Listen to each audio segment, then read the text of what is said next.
Hello po, Doc. I just wanted to ask if have patients who's fully treated their acne without undergoing oral medications and just by using topicals po.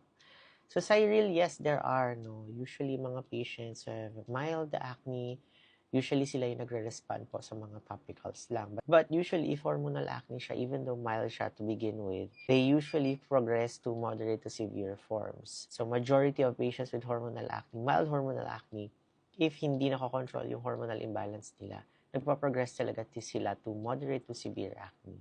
Kaya sinasabi ko talaga sa patients, I always give them a choice if they want possible cure for their acne because I can already foresee, having seen a lot of patients with moderate to severe hormonal acne, acne vulgaris, alam ko na kasi yung magiging trajectory niyan.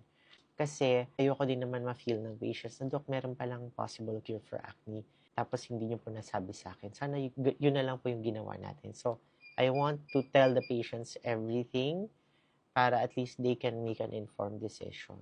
But usually naman yung mga pasyente na pumupunta sa akin, they're really looking for a possible cure for their acne. Ayaw na nilang pabalik-balik. If ever man, significantly mag-reduce yung risk ng mga bagong acne eruptions para at least pa-control lang kasi ayaw natin yung mga acne ko kasi dati guys, no, super dami kong acne and usually naglalabasan sila, especially meron akong mga upcoming events na or may mga ganap na very important, it's around the corner already, tapos a couple of days before that, naglalabasan sila. So, I don't like that unpredictability. Kaya I always ask the patient, no, do you want possible cure for acne? Or I always inform them that there is a possible cure for acne.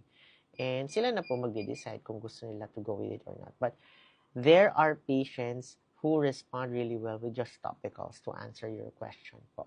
But there are also patients who have to accept that they might have resistant acne. So if your acne does not improve 50% after 3 months of using your topicals, then you need to consider adding in oral medications to your regimen kasi baka resistant acne na po yan. Alright, guys?